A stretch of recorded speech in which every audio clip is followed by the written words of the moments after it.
Chapter 11, Ancient Africa. Ancient Peoples of West Africa. When you first started to learn about ancient times, you read about the nomads who settled in the Fertile Crescent between the Tigris River and the Euphrates rivers. If you were to put your finger on a map right between those two rivers, and then move your finger right, you would cross over the land of the Sumerians and of the Babylonians and the Assyrians. You would cross the top part of India, where Mohenjo-daro used to be. If you kept on going right, you would end up in China, where Qin and his family grew their crops beside the Yellow River. If you put your finger on the Fertile Crescent and then moved it left, you would come to Egypt and the Nile River, where the pharaohs lived. We know a great deal about the history of Egypt because the Egyptians left thousands and thousands of artifacts, treasures and everyday objects behind them. Archaeologists dug up the artifacts and used them to learn more about ancient Egypt. And the Egyptians also left us writing on stone tablets. Historians read these tablets and wrote down the history of the ancient Egyptian empire.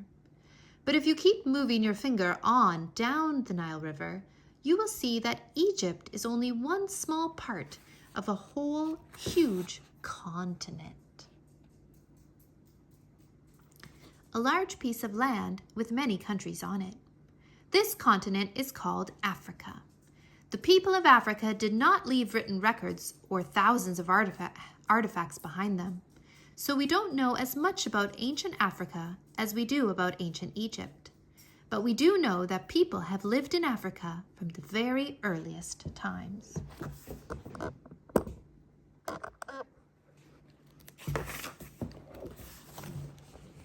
If you were to move your finger left from the Nile River, you would come to a huge sandy desert, the Sahara Desert.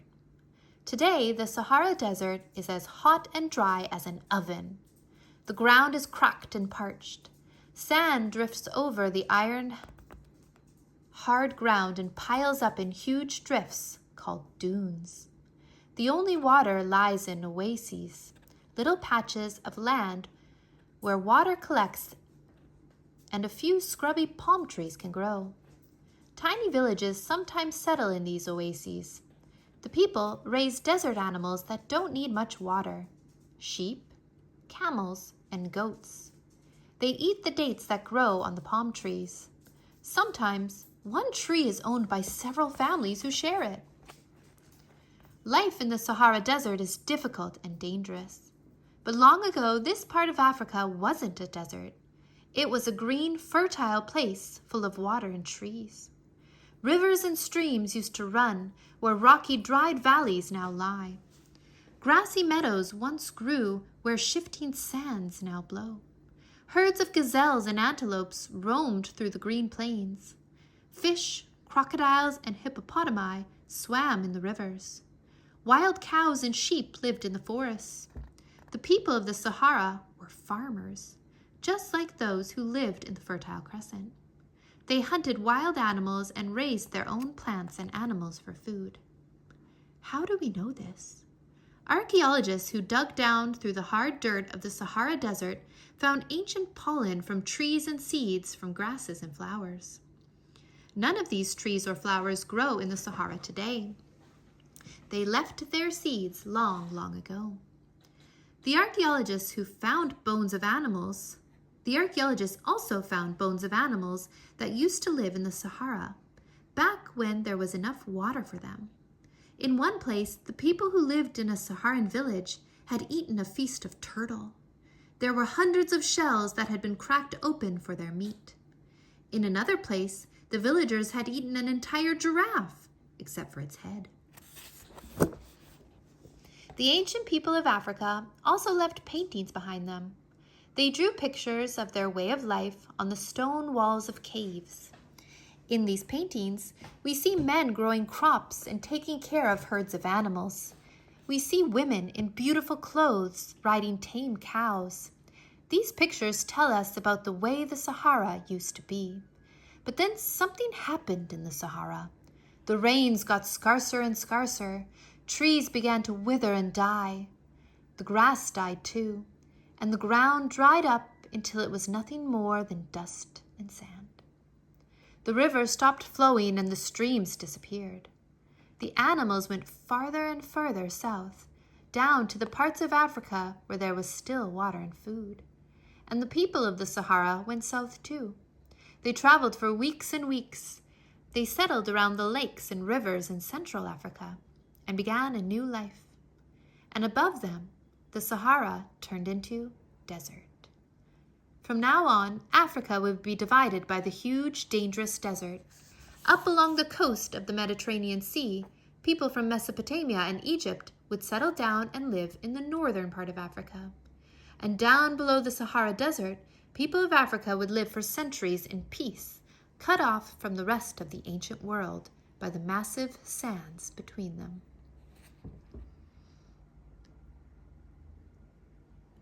Anansi and Turtle. The ancient people of Africa didn't leave mummies or clay tablets behind them, but they did leave stories, passed down from person to person. Anansi the spider is a favorite character of African storytellers. Anansi is a tricky spider who often gets his way, but sometimes he is outwitted. Here is a story about Anansi and his friend Turtle. It comes from the Yoruba people of Nigeria, a West African country that is just south of the Sahara Desert.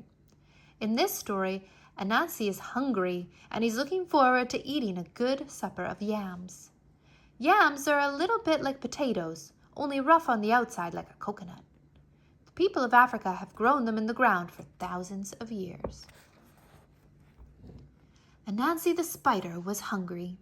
He had dug some of the fattest yams ever out of his garden and had baked them carefully in his clay oven. Now they were ready to come out. The yams smelled wonderful and he couldn't wait to dig in. But just as he was sitting down to his meal, along wandered Turtle.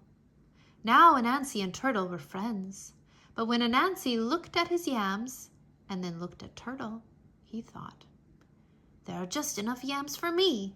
If Turtle eats half them, I'll still be hungry." "Oh, Anansi," Turtle said, "how wonderful those yams smell. It has taken me all day to crawl over to your house for a visit, and I haven't eaten my lunch or my supper. Please share your yams with me." Now in Africa, it is the custom to share your meal with any visitor who asks. So Anansi couldn't say no.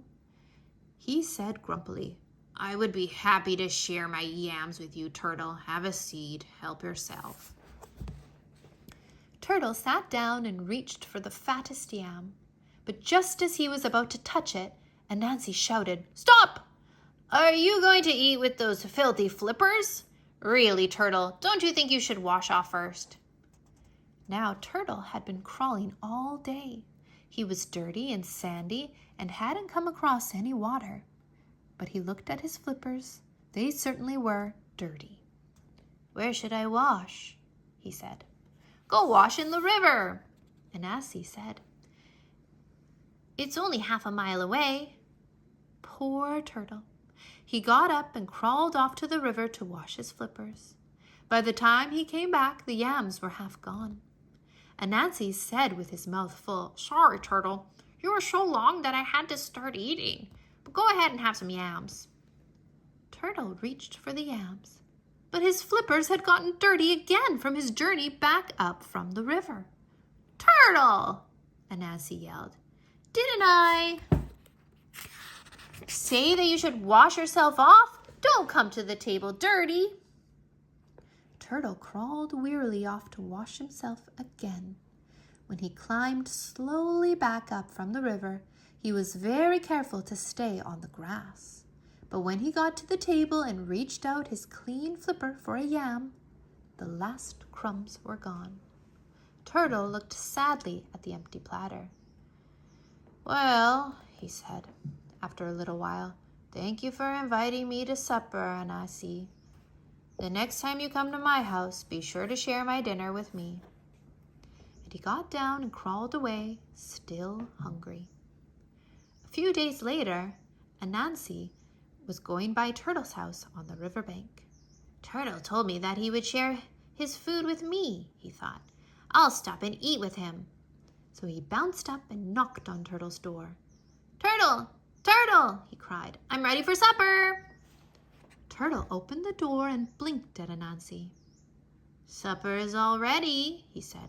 Come along with me. It's right down here. And with that, he led Anansi to the river's edge. I've set the table right down there at the bottom of the water, he said. Dive on down and eat. And with that, he slipped into the water, swam down to the river's bottom, and started to eat. Anansi ran back and forth on the bank. First, he tried jumping into the water, but he was so light that he floated on the top. He tried to swim down. He tried to make himself sink, but nothing worked. Down below, he could see Turtle polishing off all the food. Finally, Anansi stuffed the pockets of his tiny jacket full of pebbles and jumped back into the water. He sank like a stone right down to the bottom, where Turtle was eating his way through a whole platter full of delicious food. Turtle pushed the platter over. Here, he said, have some, but first, Anansi, take off your jacket. It's so rude to wear a coat at the table. Anansi took off his jacket, and as soon as it was off his shoulders, he popped right back up to the surface of the water. When he stuck his head underwater, he could just see Turtle finishing off the very last morsel of food. Thank you for supper, Turtle, he said gloomily, and he swam back to the riverbank, wet and hungry. Moral: if you try to be too smart, you might find that someone else outsmarts you instead. Anansi and the make-believe food. Another story about Anansi tells us about a time when food was very scarce and the rivers and streams were drying up. It may even come from the days when the people of Africa were leaving the Sahara for greener places. Here is the story. There had been no rain for many, many days. The crops had all withered away. The animals were starving. Anansi and his whole village were hungry too. And day after day, the sun shone down and the blue sky stayed empty of clouds. Finally, Anansi said, if someone doesn't go find some food, we will all die of hunger. I'm going to walk until I find a village where there's food and bring some back for all of us. So Anansi started out. He walked and he walked and he walked until the sun went down. He walked all night. When the sky began to get light the next morning, he saw smoke from the chimneys of a village far in the distance. He walked until he reached the village, and when he stood with his mouth open, the village was full of cassava. Cassava are vegetable roots that look like large potatoes. Anansi loved roasted cassava almost as much as he loved yams. And in this village, there were no people, just cassava, walking around in the streets, sweeping the steps of their huts, and sitting under the palm trees, talking to each other. When the cassava saw him, they all jumped up. "A visitor! A visitor!" they said. "Would you like to eat us, roasted, boiled, or fried?" I don't care," Anansi stammered. "Roasted!" all the cassava cried. They jumped into the fire one by one until they were nicely roasted, and then lined up for Anansi to eat them. He was just getting ready to take a bite out of the first one when he saw another spire of smoke far away. "What is that?" he asked. "Oh, that's just the plantain village," the cassava said. "Aren't you going to eat us?" Now, a plantain is like a banana, and Anansi liked fried plantain even more than he liked roasted cassava. So even though the cassava begged him to stay and eat them, Anansi jumped up and ran towards the plantain village. It took him hours to get there, and by the time he arrived, he was hot and thirsty and even hungrier. But all the plantains ran out to meet him. the little baby plantains danced around his feet, and the big plantains jumped up and down for joy. "How would you like to eat us?" they asked. "Roasted, boiled, or fried?" "Any way you want," Anansi cried. "Fried!" the plantains shouted. So they jumped into a big pot of oil, one by one, and lined up to be eaten. But just as Anansi was getting ready to sink his teeth into the first one, he saw another spire of smoke, far off in the distance. "What's that?" he asked. "Oh, that's just the rice village," the plantain said. "Aren't you going to eat us?" Now, if there was one thing that Anansi liked even more than a roasted plantain, it was a big bowl of boiled rice. So even though the plantains begged him to stay and eat them, Anansi got up and began to walk towards the rice village. By the time he reached it, the sun was setting. He was so hungry that he grabbed the first little pieces of rice, who ran out to meet him and started to eat them raw. But the other rice grains squeaked, "No, no, we will cook ourselves. How would you like to eat us? Roasted, boiled, or fried?" "Any way you like," Anansi moaned. "Just feed me." "Boiled!" the rice shouted. So the rice grains threw themselves into a big pot of boiling water and climbed out into a big bowl. Just as Anansi was getting ready to plunge his hand into the bowl, he saw one more spire of smoke. "What's that?" he asked. "We don't know," the rice grains shrilled at him. "Just eat us!" But Anansi thought, each village has been better than the one before. If I can get to that village, I'll get to eat something even better than rice. So he left the bowl of rice and ran towards the strange village. It was nighttime when he got there. He ran eagerly into the center of the town and stopped. It was his own village, and there was no food anywhere to be seen. Anansi fainted. When he woke up, the people of his village were all gathered around him. "Here," they said, "we boiled a fish bone and made you some fish bone and water soup. It's all we have. Where have you been?" Anansi told them all about the cassava village, the plantain village, and the rice village, but no one could ever find those villages again. What do you think the moral of this story is? Maybe it is, don't be greedy, eat whatever you're given. Note to parent, the climate changed in the Sahara around 3,500 BC/BCE. We know little about the cultures that flourished in southern Africa before medieval times. The second volume of The Story of the World deals much more extensively with African history.